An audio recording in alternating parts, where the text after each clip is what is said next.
Hey everyone, so thanks to those of you who checked out my last video, which was basically just kind of like a wish list rant of what I'd like to see in the next like pro high-end Fuji cameras. So a lot of you commented on it, thank you for that. A lot of you watched that video.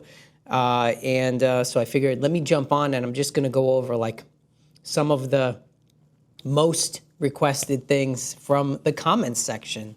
We already know, improved autofocus. So that was the comment, like above all comments I got, was we want better autofocus. I get that. So if Fuji people are gonna watch this and they're listening, I mean, I know they know that it's not something that they already don't realize we want.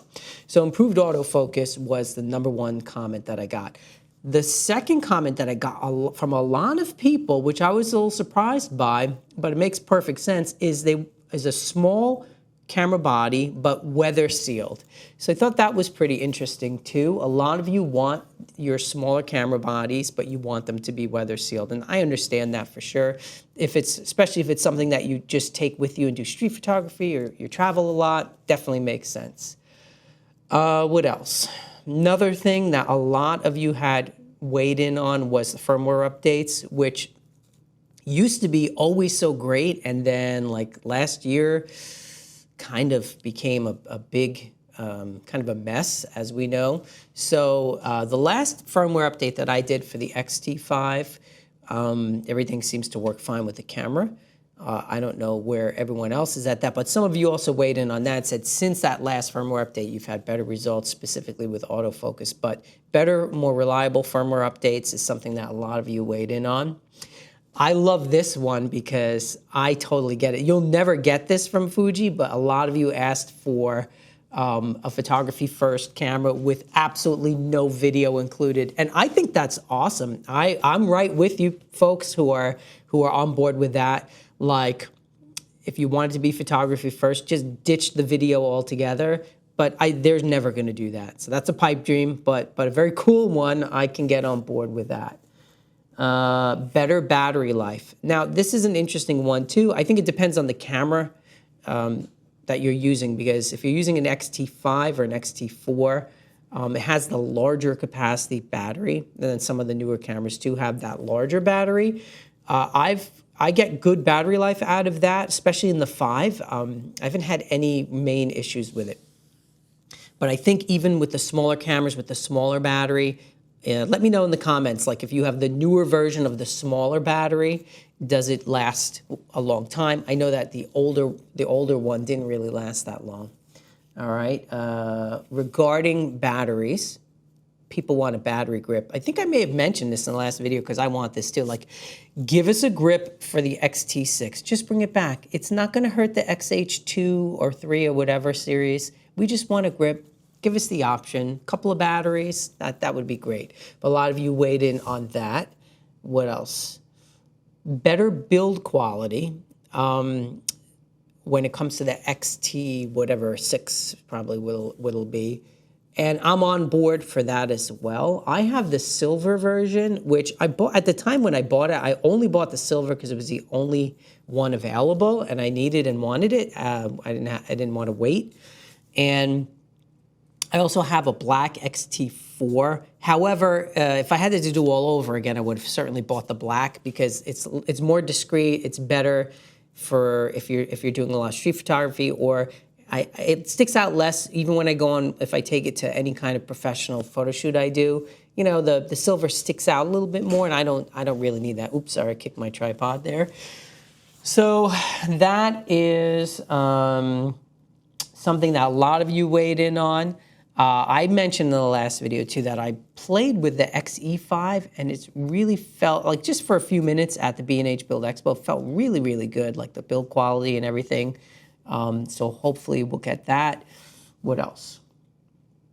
A big thing that many of you had mentioned was you want them to pay more attention to the pros and the prosumers who use the brand. Okay. And I get this, and I kind of think a lot of us who are using their pro line, or whatever you want to call it, like the top of the line cameras, are feeling a little neglected. However, I don't think it's been that long since, it hasn't quite been 3 years since the last iteration of those Pro cameras. The X Pro users, however, have a gripe, and I get that because it's been a long time since they've upgraded that. People in the comments told me that it doesn't look like, from what they've heard, they're gonna release an X Pro 4 or whatever they'd call it before this year's over. I don't know if that's true or not. I haven't really been in the Fuji rumor mill for a while, so I don't know what's going on in there. But I think that Fuji hopefully will see that. Yeah, it's great. I think it's great that they're releasing all these new cameras. I don't have a problem with it. I think there's they have a large user base. They want to provide cameras for people who are going to buy them. And again, I'll say this all the time. Like, I don't know anything about marketing a camera company. I do know about running businesses. I run 2 right now. I've run many businesses in my life. And a lot of times your decisions are made on internal factors that maybe the people externally don't understand. So I get that part. But I think everyone really just wants to see more attention to those pro level cameras on the X series side. But they did release all that GFX equipment recently, all the new cameras and all of that. I think it's maybe on their list, hopefully. And so that was basically it. The only other sort of big issue people have talked about is prices. So the prices already were going up before the tariff stuff started to happen. And I don't even think we've really seen the effect of how the tariffs are going to hit. I think some of them don't go into effect until August 1st, I believe. And the prices have already gone up on a lot of items, not just Fuji items, just across the board. If you look at prices, like I went on B&H the other day and I was just looking at some items, and you could already start to see the effect of the tariffs on some of that.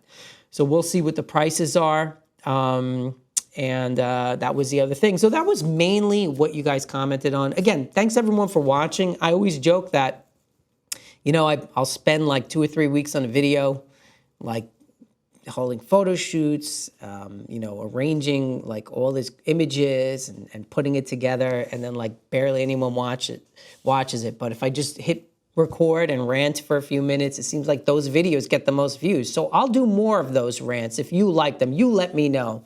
But don't forget to, if you do like this video, if you like the last video, just subscribe to the channel. It's not going to hurt you. It doesn't cost you money. It makes me feel good. I get a little tiny dopamine hit every time, so it's good for me. And leave me comments below. Again, let me know what you think, and we'll see what happens. I'm excited. I'm excited just because life is exciting, and it's summer, it's beautiful, it's hot, but it's beautiful, and I'm trying to enjoy the weather and use my camera as much as possible here in New York. So here's wishing you an awesome day, everyone. Go outside into the heat, take some awesome pictures. I'll see you next time. Peace.